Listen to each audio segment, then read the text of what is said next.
Here are the latest updates on the MoFi 4500 4G LTE router.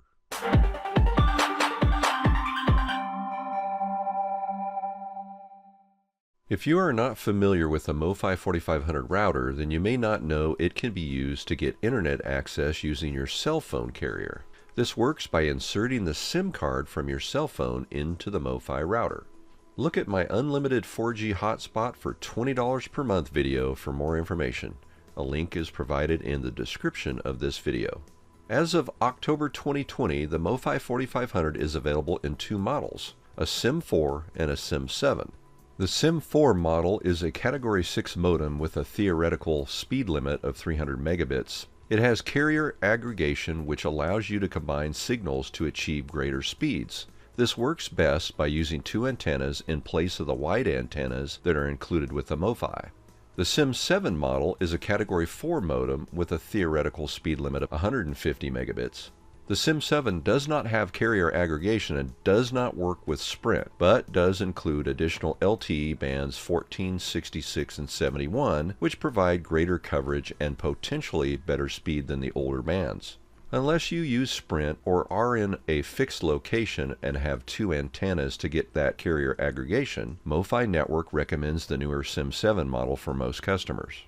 I recommend the MoFi router over many other products for one key reason. The MoFi 4500 has a TTL setting directly in the menu that other routers do not have. This ISP time to live setting is used to change all the IP packets sent through the router to the carrier.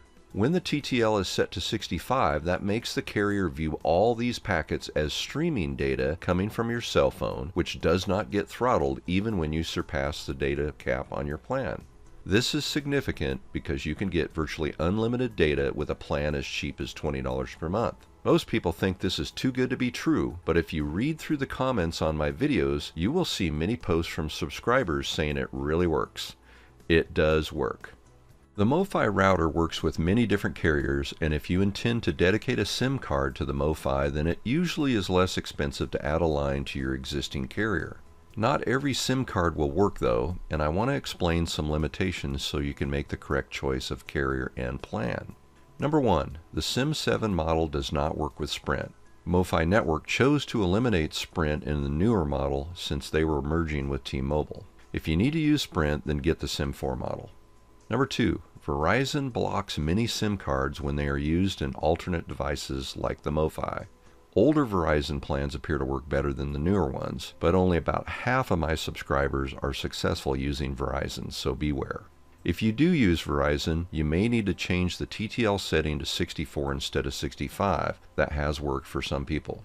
Number 3. Use a postpaid standard cell phone plan. Many of the prepaid plans get blocked by the carriers when used in another device. This is why I recommend adding a line to your existing carrier. Even though you won't be using it for voice calls, it is the streaming data that is included with a standard voice data plan that you'll be using. Number 4. If you want to avoid throttling at your data cap, then do not use a hotspot-only data plan. These are plans provided by Verizon or AT&T with a MiFi device, T-Mobile with a ZTE device, or other data plans made for a dedicated mobile hotspot device. Those SIM cards will work in the MoFi, but you'll still get throttled because they don't include the unlimited streaming data attained with the TTL setting. Number 5. You have to set the APN in the MoFi to the carrier. The built-in carriers included are Sprint, AT&T, Cricket, Verizon, T-Mobile, Appalachian Wireless, Simple Mobile, US Cellular, Webbing.com, iWireless, H2O Wireless, AML, Visible, TracFone, Page Plus, Pure Talk, Mint Mobile, and Google Fi Data. You can choose a custom APN if it's not one of those carriers in the list, but you'll need to find the correct APN setting, such as this one for Metro PCS. fast.metropcs.com. Number 6. When the MoFi is working properly, your carrier will still accumulate data used even when you go past the data cap. Your bill will show the total gigabytes used, but you won't get charged extra. The only way to tell that the TTL setting is correct is when you surpass the data cap and don't get throttled. Make sure to watch my MoFi setup video to see how to configure the MoFi. I will provide a link in the description of this video. I've also received questions regarding the best antenna to use with the MoFi. The built-in antennas are quite good and can work just fine for most applications, but if you want to do carrier aggregation with the SIM4 model, or if you have limited communication with the cell phone tower, then adding 1 or 2 antennas can be beneficial to boost the signal. The first thing to note is that the antennas should replace the ultra-wide band antennas that come with the MoFi. These are on the side of the router that say primary or secondary 3G, 4G LTE antenna. If you have one antenna, then connect a 50 ohm cable to the primary side and run it to your antenna. Keep the cable as short as possible to avoid signal loss. Leave the ultra-wide band antenna on the secondary side unless you intend to use a second antenna. Then use another 50 ohm cable to that second antenna. Don't use a splitter. You want them as independent cable runs for carrier aggregation to work properly. I recommend 2 types of antennas. Dual Yagi antennas can be used for carrier aggregation with the SIM4 if you are in a fixed location. The Yagi is a directional antenna that should be pointed directly toward the local cell tower, and mounting 2 of them at 90 degrees of each other is suggested. If you are not in a fixed location such as a vehicle or RV, then the ProxyCast omnidirectional antenna is a better choice. This antenna is more expensive but has a higher dB gain than the Yagi, and you do not have to point it toward the tower, which makes it more convenient for travel. I have tried both and personally like the ProxyCast for convenience. I'll provide a link to both in the description of this video. One more recommendation is to make sure you have the antennas plugged into the correct side of the MoFi. If you do not have a good signal, it could be due to improper connection of the antennas. The ultra-wideband antennas connect to the primary and secondary 3G, 4G LTE side of the MoFi and are used to transmit and receive the cell signal from the local tower. The smaller round antennas connect to the 2.4 GHz labeled side of the MoFi and are used to provide the Wi-Fi hotspot to your devices. If you are having difficulty detecting the SIM in the MoFi, make sure you have it installed the right way. Your SIM card fits inside the included card adapter, then slides into the MoFi face up.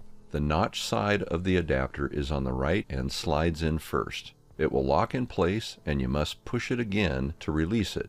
If it does not lock in place, you probably have the card inserted backward or upside down. Finally, there have been suggestions that the MoFi router is expensive and that using another OpenWRT supported device or building your own may be a way to save money. OpenWRT is a firmware for embedded devices like the MoFi, and there are many products available that can provide the same functionality. I have nothing against these products other than the complexity of building them, manually installing the firmware, or configuring them for use as an unlimited cell data solution. If you have the knowledge to do it, then you can save money and end up with a faster router. However, at this point, I have not found another router that works out of the box and has the TTL setting built into the menu like the MoFi. If a better product with these features becomes available, I'll gladly recommend it. If you have any questions or comments about the MoFi or other cell-based internet products, please mention them in the comments below the video. Thanks for watching. Hey, if you want to see more videos like this one, please subscribe, and if you've enjoyed this video, be sure to click the thumbs up and leave a comment. I really do appreciate your support.